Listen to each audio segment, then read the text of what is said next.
Good afternoon. I'm Gordon Hanson. It's my pleasure to welcome you here tonight. I'm director of the Center on Global Transformation at the School of Global Policy and Strategy here at UC San Diego. Tonight it's my pleasure to introduce Alberto Trejos, who is a Pacific Leadership Fellow visiting UC San Diego for this week. As an academic, we think of wanting to have our careers have an impact in multiple domains, to influence the way in which scholarship develops, to affect the way that policymakers do what they do, and maybe even if we're lucky to have business people pay attention. Alberto is truly the triple threat in all three domains, and is a public intellectual who has had an enormous impact on the making of policy in the Latin American region. He got his PhD in economics from the University of Pennsylvania in 1994. Spent some time following the conventional academic track with a job at Northwestern University for a while, during which time he published papers in top journals in economics, the Journal of Economic Theory, Journal of Monetary Economics, Review of Economics and Dynamics. He then returned to Costa Rica in 1999, where he took up a faculty position at INCAI, where he is still housed. INCAI is the best business school in the Central American region, and it's much more than a business school. It's played an important role in the economic life of the region. So in addition to his academic leadership, he's played a very important role in the policy domain. His first accomplishment there was in 1999, helping redesign the public pension system in Costa Rica. So at that time, Costa Rica had a defined benefit plan, which as in Costa Rica and every other country is an exploding debt bomb, which he diffused by helping convert it into a defined contribution plan. So we'll ask you back next year so you can help us do that here in the United States. He was just getting going. In 2002, he became Minister of Foreign Trade in Costa Rica at the time that the negotiations for the Central American Free Trade Agreement was getting going. And for those of you who recall, it was an agreement that was contentious. The United States made CAFTA a priority, but thought we could kind of push our trading partners around. Alberto was one of the people that the United States learned you can't really push around, and negotiated a deal which has become kind of a symbol of progressive trade agreements that the United States is in the post-NAFTA era. After that time, he continued his work in the public policy domain with CINDE, which is the public investment arm in Costa Rica. On the private sector side, he's played a role as a consultant, as a principal in a major consulting firm, on the boards of all of Costa Rica's major companies, and is a go-to source if you want to understand what's happening in the economics of Central America and Latin America more generally. It's hard to think of an important economic policy debate that has gone on in the last dozen years in which Alberto hasn't figured, if not on the front lines, then behind the scenes, playing an important role as a counselor, as an advisor, as a thinker, helping shape policy in a way that improves the material standard of living for us all. So it's really our pleasure to have you here as a Pacific Leadership Fellow, and to think of ways in which we at UC San Diego can develop deeper relationships with INCAI. So please join me in welcoming Alberto.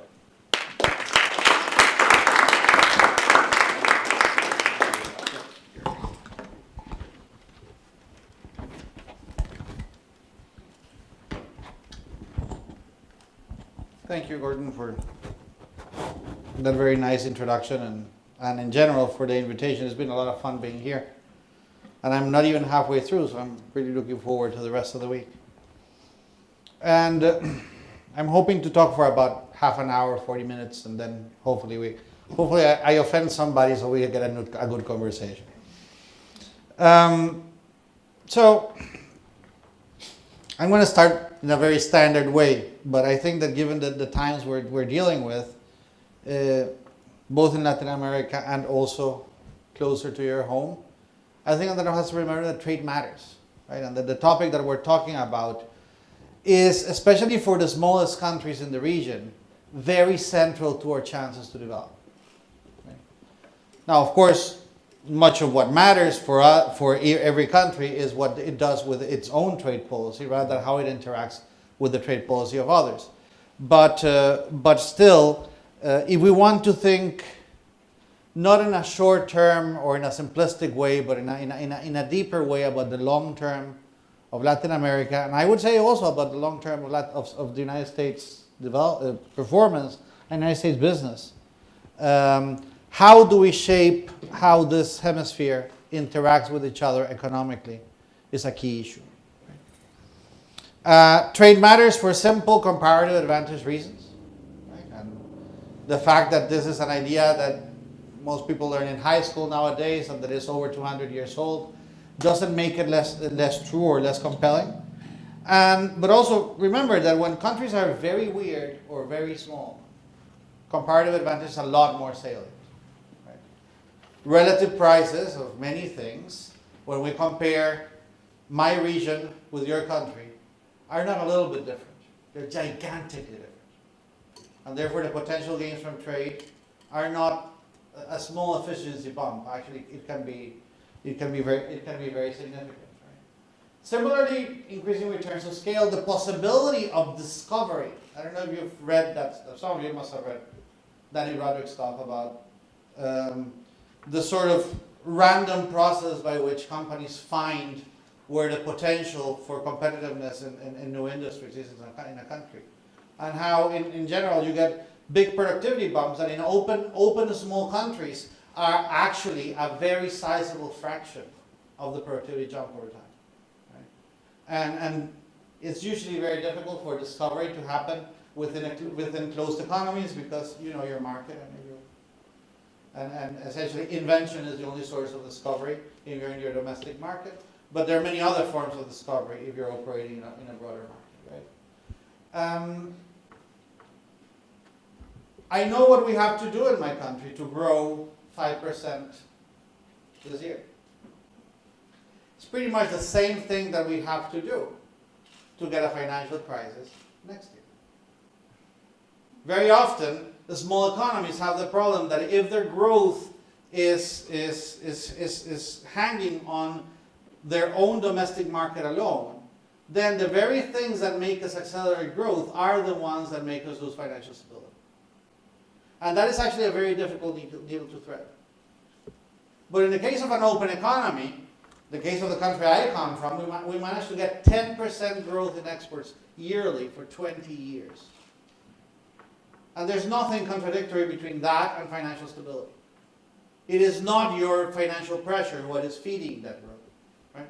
And that is another factor that is relevant, and certainly relevant in smaller countries, where usually our even if we're not that poor, where usually our finances are only a couple of steps away from the cliff. Right?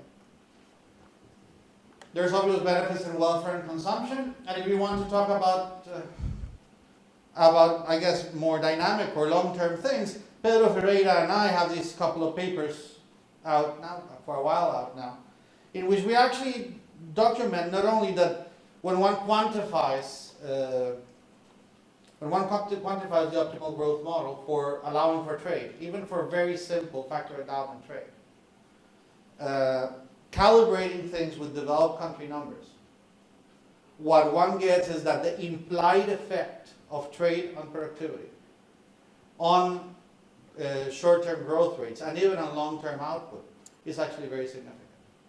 And we even find that even the Twin Peaks configuration of the distribution of income per capita from countries, right? That it's a bimodal distribution. There's a bunch of countries up here, a bunch of countries down here, and apparently like a development trap in the middle. That an endogenous development trap can be caused by wrong trade policy. Right? So these things matter. But all these things I just said seem to matter for the poorer partner in the relationship. Just like when you're in high school, study groups are about this market in the class playing into the dumb kid in the class, right? And the other point I want to make is that this market in the class also benefits from this thing. Germany has Poland. Japan and Korea have China. If the efficient way to operate today is one in which complex products are made by bringing together inputs that are more efficiently produced in different places, in places that are very distinct, then in the absence of deep integration between the United States and this hemisphere, your companies are at a disadvantage. A Japanese company can actually look for the technology-intensive input from Korea and the design-intensive input coming from China, from Japan itself, and the labor-intensive input coming from China, and actually face less barriers in the process than an American company trying to do the same things, respectively, with Costa Rica, the U.S. itself, and Mexico. And that's a disadvantage that I'm not sure that you guys can afford to have. And furthermore, we are at a time in which the key resource for everything is human capital. And the mobility and the capability of acquiring human capital is more important than ever before. This is not the time to be putting up walls, physical or metaphorical. This is not the time to be trying to be segmenting the world. Actually, completely the contrary, right? It's more what the receiver loses from isolation than what the giver loses from isolation. Read Robert Frost again. This phrase, good fences make good neighbors. Good walls make good neighbors. That's the phrase in the poem of the dumb neighbor that Frost is trying to contradict. If we are more prosperous, if we are more like-minded to you, if we actually align our objective with yours, if we get to be in the same boat, we're going to be much better neighbors of each other, of you, and you of us. And it's hard for me to understand how that can be achieved in the diplomatic world, in the security world, in the cultural world, or in the day-to-day life if it doesn't have a big counterpart in the economic world. Because in the end, most of the contact across countries is commercial contact. And it's hard for me to think that the US would be better off regarding the things that concern many of us about us if we are not like-minded, prosperous, free, and dealing with the unconstructed basis. So I think that in general, isolationism is more than about the short-term price of things. It's more than about the short-term political gains and economic losses of protectionism. It's actually a lot broader. This is how countries relate to each other. And I guess you by now have realized that much of what I'm trying to talk about is current US policy, and not only current Latin American policy. But we're both dancing this tango. We're both moving away from thinking big about how can we do things better together. And that is actually moving in the wrong direction, as I believe many of you would agree. We're dealing with value chains, right? Production at an input level is growing more and more into the production of things like Lego blocks, right? Things that have multiple applications, enormous specialization with very few competitors in each component, right? For those of you that are economists, Dixit sort of got it right way before this happened, right? The production looks a lot more like a Dixit-Stiglitz process. And being able, as I was saying, to use multiple locations to source and to place is critical for business competitiveness. in the world we live in. If we look at how integrated we are, the report card at this moment is not that bad. Both in terms of volumes, of trade, of FDI, even of movement of people. And also in terms of the kind of legal framework and policy framework that many of us have worked in building. Right? The glass is certainly not completely empty. Right now, about over half of exports of the smaller countries in the region, and a little bit under half of the exports of the bigger countries in the region stay in the hemisphere. Right? We are each other's largest market, with the exception of you guys, of course, for whom the world doesn't look that big.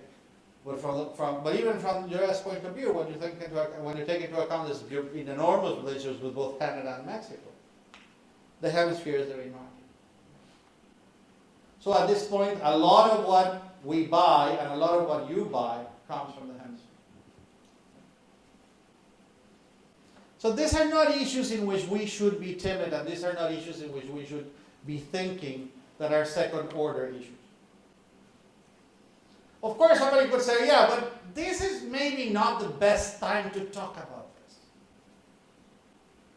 And not only because the number of countries in the hemisphere that happen to be governed by idiots right now is at a record high. But also because we are in the middle of an industrial revolution, and this is a particularly disruptive industrial revolution. Compared to the previous episodes of very large, manifested in manufacturing transformations of technology. This time around, the amount of disruption that is being caused is a lot. A lot of skills that suddenly have no value because there's a technology that substitutes them. That happened in small scale in the first industrial revolution. A lot of industries whose process of production changes completely, or whose need disappears altogether. And this had not really happened in the previous industrial revolutions. Right? There's a lot of disruption. A lot of resources that have to be moved from A to B, or have to be turned into something different from what they are, in order to continue productive.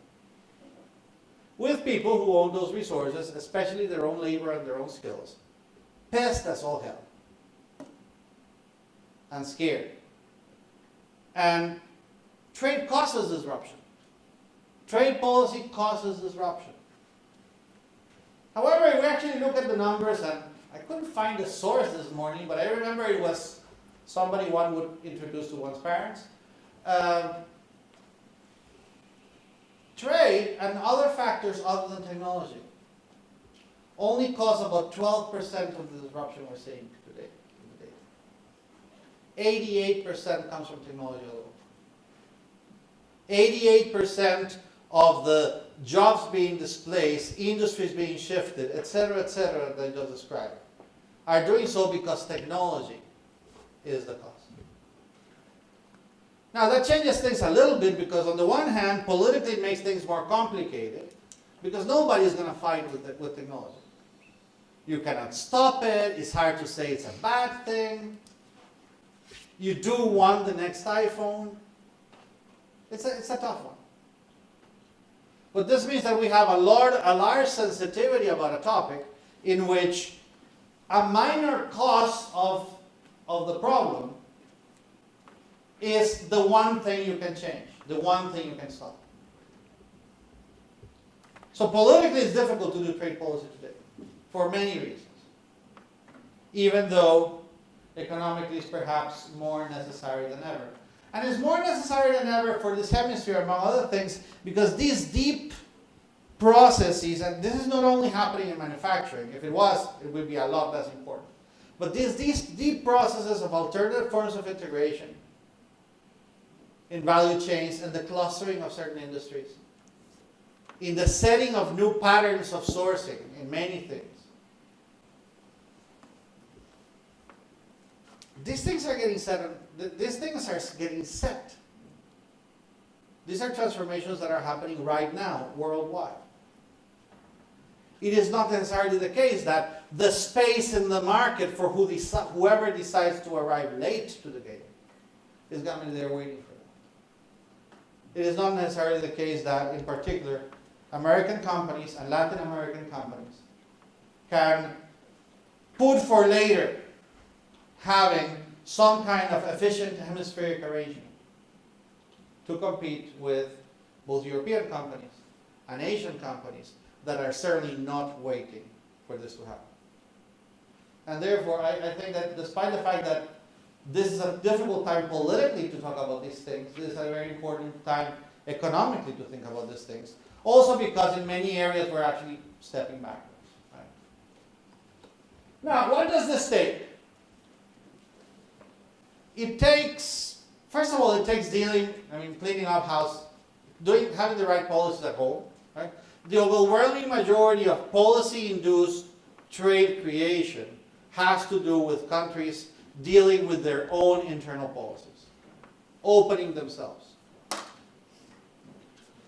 And perhaps the instinctive thing is to think, especially if you haven't thought about this for a long time, that, well, if I open, all am I doing is making myself a bigger market for others, but not necessarily acquiring a bigger market for myself.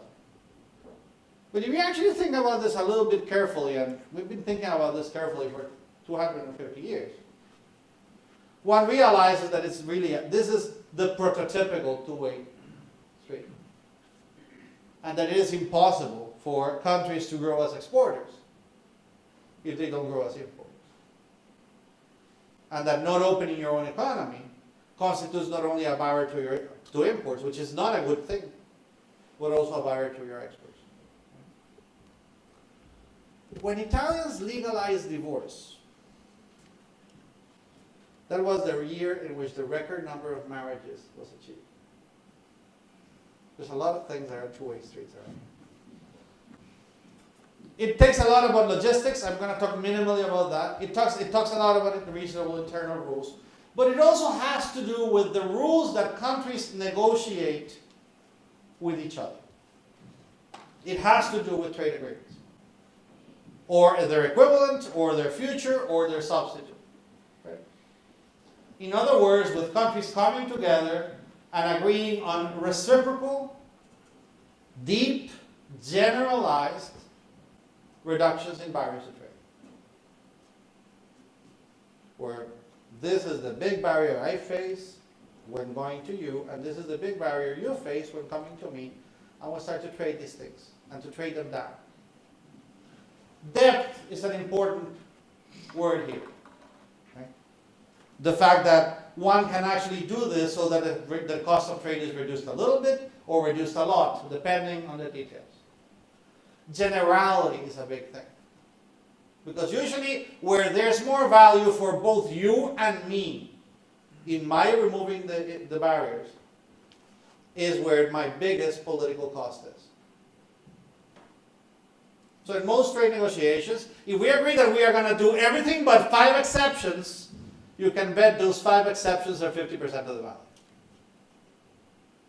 Generality is very important in this sense. Right? It also means having to dealing with rules. Very often the relevant trade barrier between you and me is not as much that I charge you a levy or a quota or some kind of tariff or some kind of policy-induced direct outlay. But rather that my rules say that this remote control looks like this, and your rules make you make remote controls like that. So, if you comply with your rules, you cannot enter my market. The incompatibility, the redundancy, sometimes the outright contradiction of the necessary regulations about how things get produced, about what is the environmental impact of producing them or consuming them, about how are things certified or registered, about the ownership of intellectual property rights, about quality, about technical norms, in food, about sanitary issues and phytosanitary issues, and a lot of boring things that have been part of my life and hopefully not of yours. All these things need to be done. Government is necessary. Regulation is necessary. But unless you and I are completely different, chances are there's more differences in how you do it and I do it than is necessary. And the process by which we go from recognizing each other's rules to making our rules compatible, to making our rules more harmonized, to issuing them together, that's a process that is also a big part of this.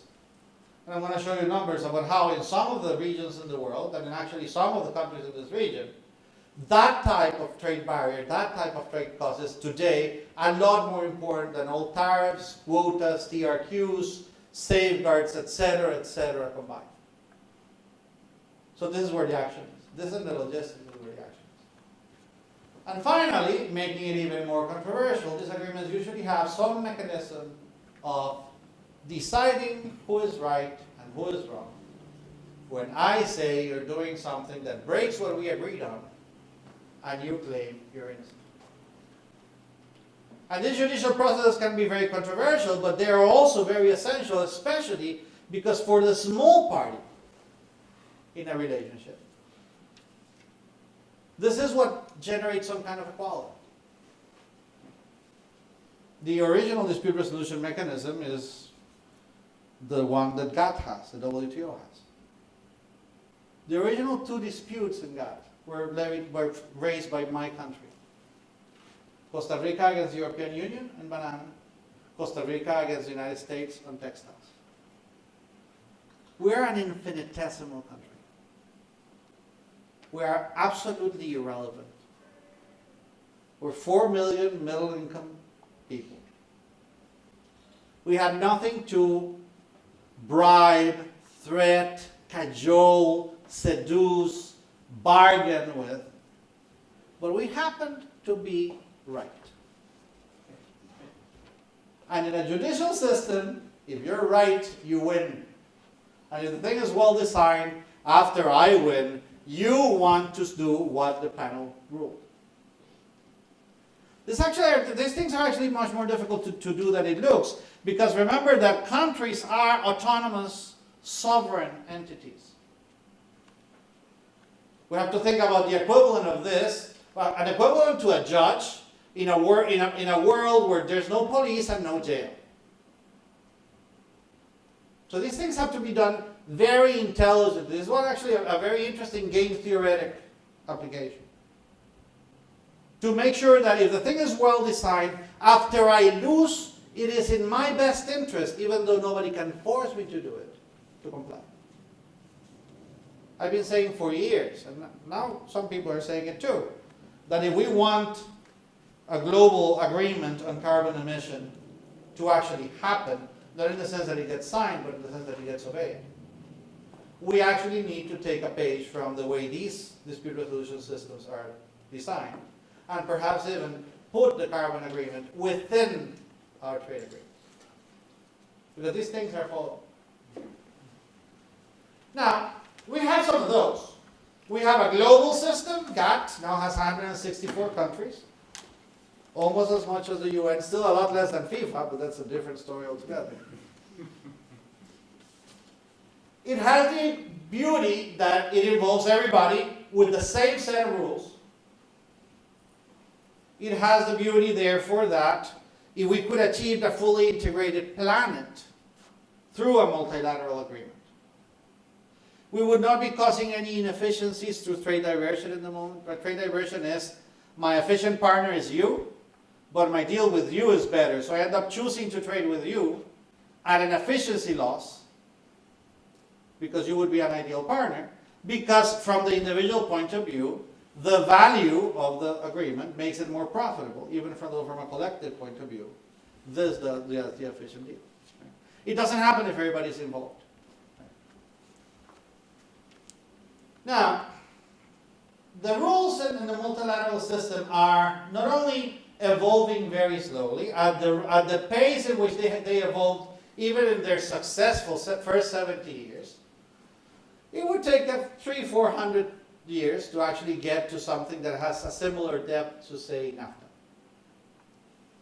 The multilateral system is very slow. It is not surprising. It has consensus rule. It has a very heterogeneous, one country disagreeing and the rules are not changed. It has a very heterogeneous membership with some very reluctant participants. It has a most favored nation principle, which says that if you and I want to do something but you don't agree, not only we cannot do it with you, we cannot do it with each other.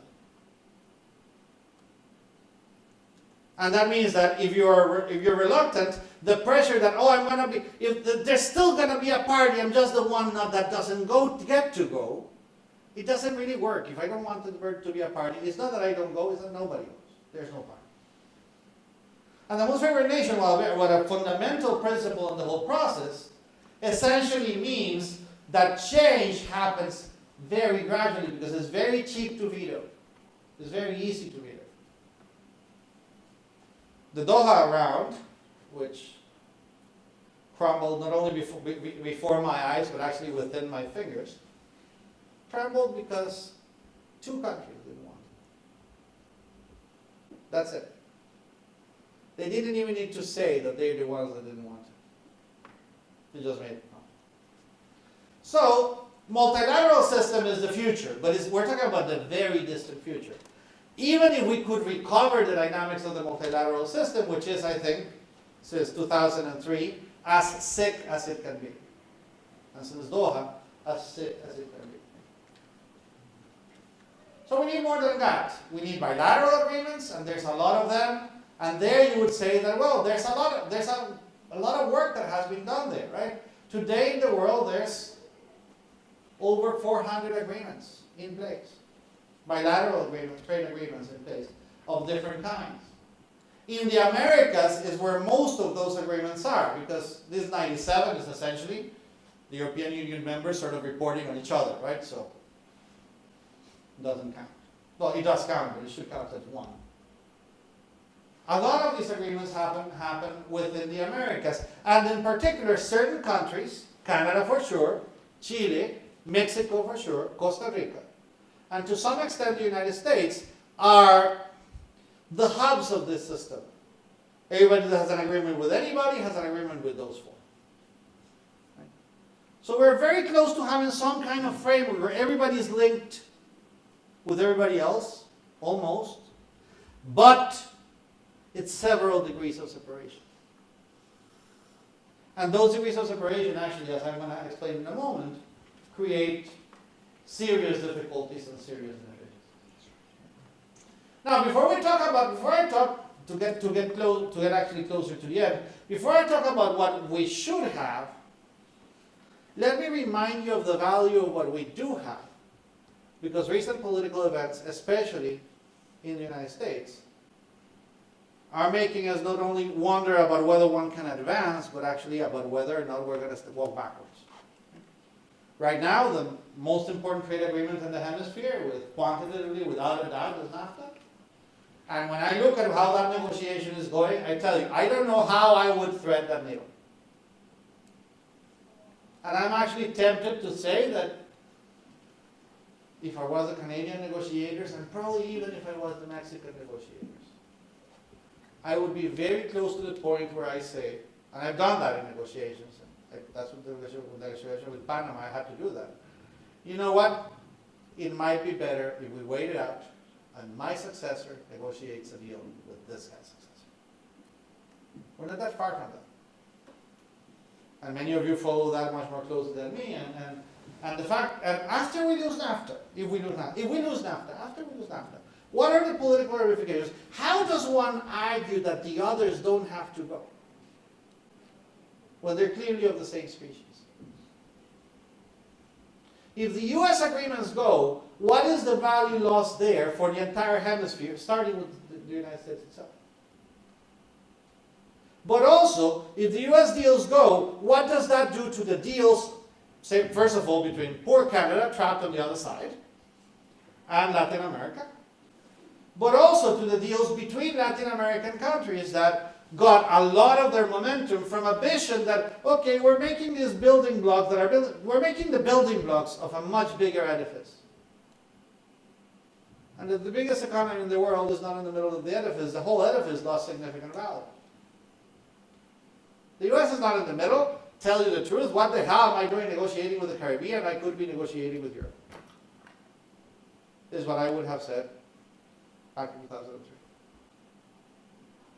And then the smallness of some of these countries are relevant. But here, we ran and applied a few simulations of a general equilibrium, computable general equilibrium model to talk about, okay, what happens, for instance, if NAFTA is lost?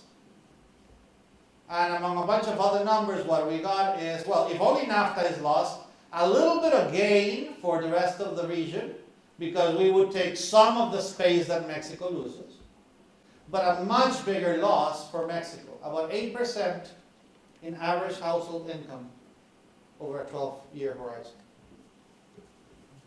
which is the equivalent of a fairly major crisis. What happens if U.S. forces the repeal of the agreements, DR-CAFTA, which has Central America and the Dominican Republic, and the Panama deal, and we see again, numbers that are pretty large.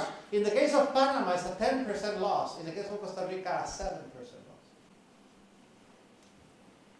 And this is a general equilibrium model that is as done as they get, right? These models, the only thing that matters in these models is what happens to prices and as a consequence to allocations. It's not taking into account what happens to finances, what happens to policy decisions once the politics get disrupted by a crisis, what happens to international relations, what happens to expectations. None of those things are in these models.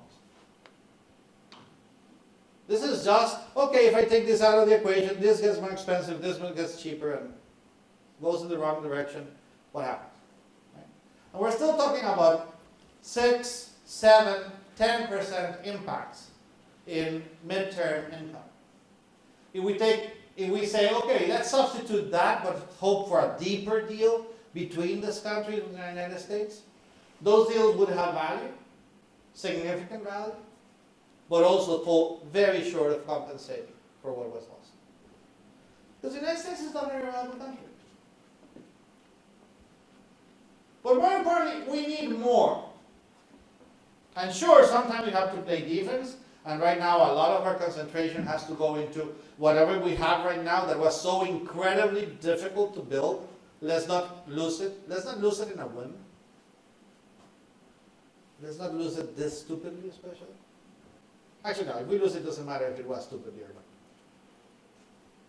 But also, we should keep the eye on the ball of where should we be going. Right? And I think that where we should be going is for beginning to think about something at a hemispheric level that goes deeper. And it involves whoever is willing to be involved. Hopefully that includes the US. I'm sure it would have in administrations of the past and in the administrations of the future. Sadly, we are in the present. I'm very sure that there's a handful of countries in Latin America that we would be there from the very beginning. And we're talking about regional agreements among neighboring countries that go deeper in the elimination of barriers and get involved into more topics to isolate and iron out the barriers than the existing trade agreements. Because the existing trade agreements, as controversial as they are and as important as they are, they don't go nearly as far as they could go. Moving something between California and Oregon, and I probably picked the worst two states because of the agricultural silliness, right? But moving stuff between California and Oregon is still so much easier than moving them between Washington State and Vancouver, despite NAFTA. Sure, there's no tariff. Sure, the customs process is expedited. But you want to see an expedited border customs process? When you're driving your truck from Belgium into France, Welcome to France is a sign that approaches you at 90 kilometers per hour. You don't have to stop. There's no conceivable reason you would have to stop. Which is the same as crossing from California to Oregon. Or more precisely, from any other state in the Union to any other state in the Union that happens to be across the border. Now, these agreements, in order to go deeper, would necessarily have to include foreign direct investment. If this is legal, and this is a legal company of yours, it's fine that it does what it does here, no matter what it is. And it has to include something about immigration. And I don't only mean provisions like the immigration provision that NAFTA had, and that later U.S. agreements don't have. I mean something, again, deeper. More important, they actually have to have homologation, I wrote it wrong, and accumulation. By homologation, I mean that we would have to go deeper in the process of, it's not that I accept your rule and you accept mine. It's not that if my rule creates a barrier, it's not for the purpose of creating a barrier. It's that your rule is my rule. Because we decided it together, we implement it together, and if it doesn't work, we judge it together. On a number of issues, of course, it would be untalkable. On the day-to-day life of people, this would be a major sovereignty loss. But in the description of what should the jelly label read, in the protection of the name of the shampoo, in the selection of which chemicals can be added to this product and which chemicals cannot be added to this product, etc., etc., etc. In all those things, it is not a major sacrifice of sovereignty that we go from, you have your label, I have my label, if you want to send me your stuff, relabel it, to we sat down together and we agreed on what the label should read in both sides. It's not crazy, it's not difficult, it's difficult. It's incredibly difficult, by the way, but it's necessary. And the other process that we need is accumulation. Again, this is a boring topic, but let me roughly tell you what it is.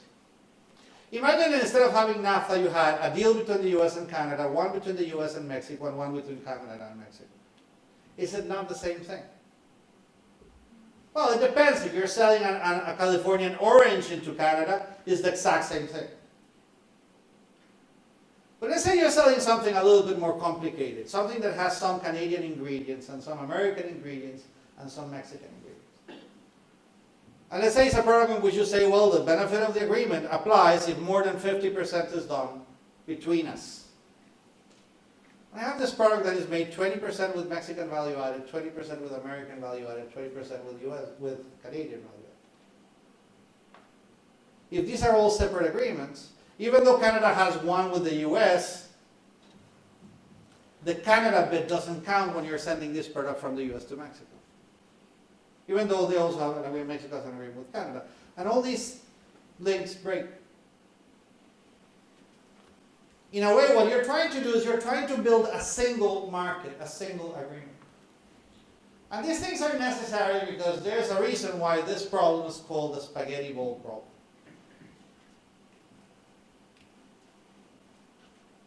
Each line here is an agreement. Joining somebody written in the slide. Some places, Chile around here, Mexico around here, the US around here, Costa Rica around here, a lot of lines pass through. Because we have agreements with a lot of the partners. But these are different agreements. You cannot accumulate between them. You cannot say, well, because we both have an agreement with that guy, you're going to take my inputs bought from that guy. No, that's a separate agreement. But also, these agreements are similar enough that only specialists can tell the difference, yet different enough to create trouble. One thing that is often researched and discussed is, how come these companies are not using this agreement? Well, because you can only do this thing in so many ways.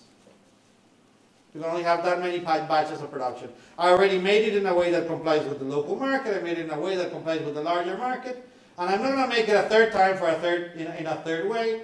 So I'm not selling there. If I sell there, I'm not using the agreement. A lot of potential trade that the agreement would have brought is destroyed. You are going to actually take all this spaghetti and make a puree with it and mash it a little bit. Turn it into a single agreement. Even for administration, it's incredibly complicated. I've seen the forms. Sadly, this used to be part of my life.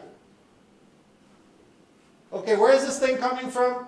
Okay, so that means that we have to apply. And for administrations, this is complex. Complexity is costly. It's unpredictable. It even leads to corruption. So we need to make a more homogeneous set of agreements that not only go deeper, but also that homologate and accumulate. So a single market where all goods, without exception, if there's an exception, the truck has to stop at the border to check if that's what's in there. Face no policy-induced barriers, including the administration and the design of regulation. Right? And where there are common external barriers. It doesn't matter where you enter these set of countries, you're facing the same thing. Now notice that this does not allow variable geometry, which is a fancy way of saying there's no bigamy in this game. I can have multiple free trade agreements, but I cannot be in multiple of these. If you and I really have a deep agreement like this one, it has to be that your relationship with third parties is equal to my relationship with third parties.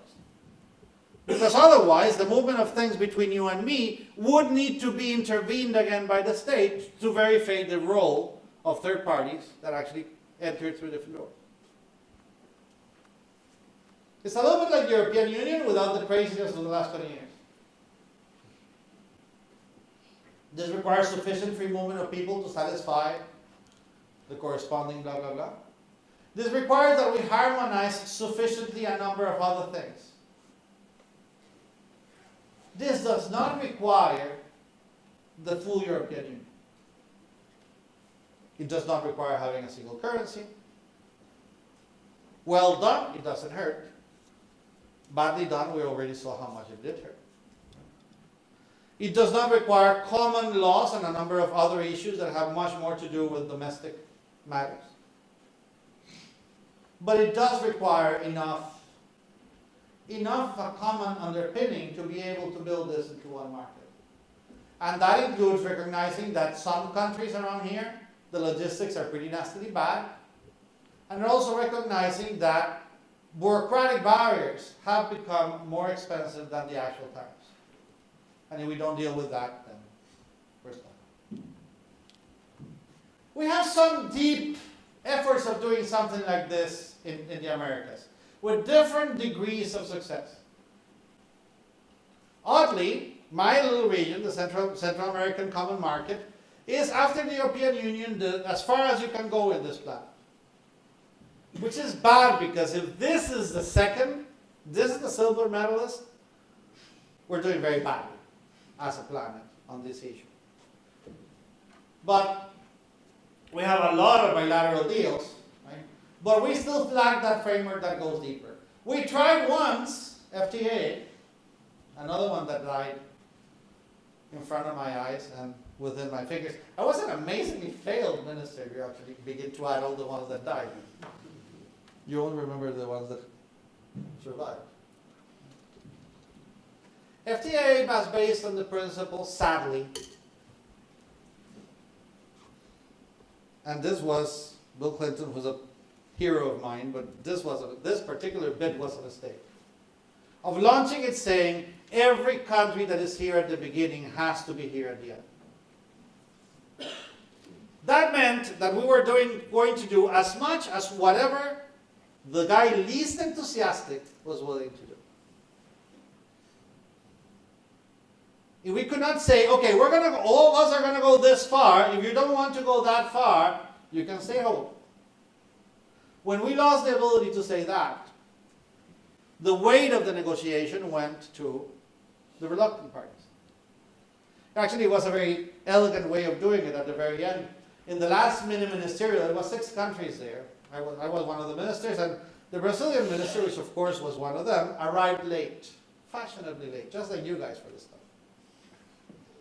When he knew that we were all sitting down, we're all men, so the next word is correct, he said, shouted, "Gentlemen, if we come to an agreement, I am an economic hero in my country. If we don't come to an agreement, I am a political hero in my country.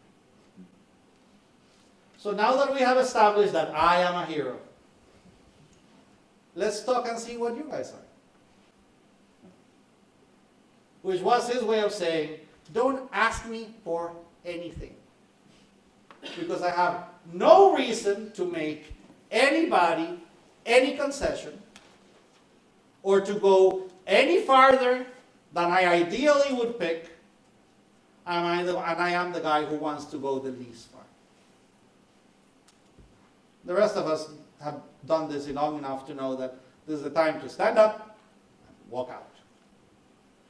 That's how FTAA failed.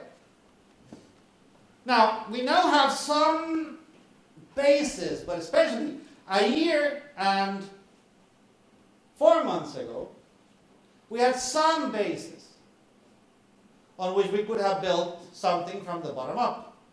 If you want to be in, you're welcome, but we're going this far. If you don't want to go this far, you're welcome to stay out.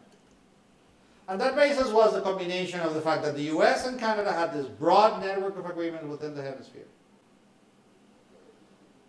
That the large part countries in the hemisphere were beginning to negotiate across the Atlantic and across the Pacific. And that at least a small set of countries, 6 countries that could say, between the 6 of us, we all have already an agreement with all the others. So now we have the something to homologate and accumulate and begin building. 6 countries were Mexico, Chile, Colombia, Peru, Costa Rica, and Canada. Now, with those things going, one could imagine the hemisphere moving this direction. But new politics, and especially new US policy, is making this very difficult. Right?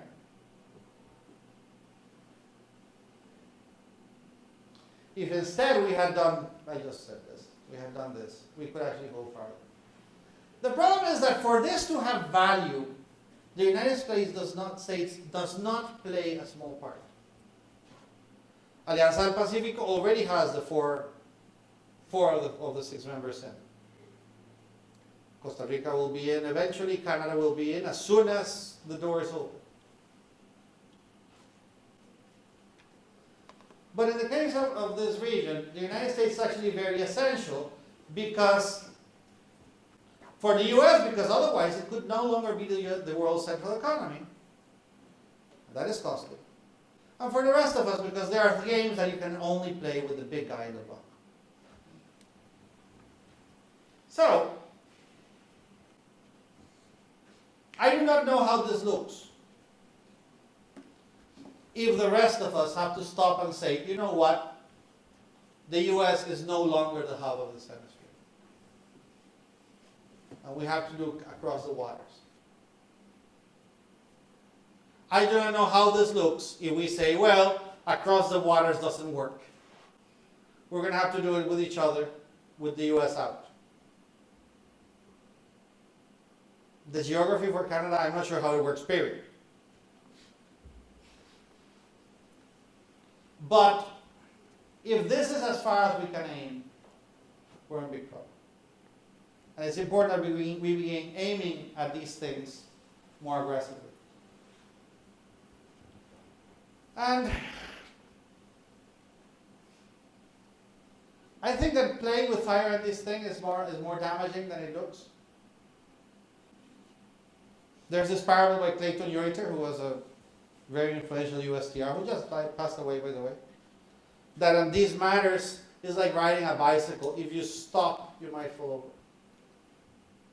If these processes don't continue advancing, It might be that you're generating the political environment in which they get not only stopped, but actually destroyed. It didn't take that many years after Britain got its ducks in a row in the 18th century and 19th century for it to become the global dominant economy, at the expense of those that stopped being it. It didn't take that many years for the US, after it did get its conditions together, to become the global dominant economy, at the expense of the European economies that were losing that role. So don't fiddle with this too much. Don't silly around with this too much. Because if deep integration and the business and economic configuration that is associated to that is happening at a much more aggressive and intelligent pace elsewhere than in this hemisphere, it might not take that long for this to no longer be the dominant economy, which is a very odd way of becoming great again. And with that phrase, which I hate to have finished, give it back to Gordon.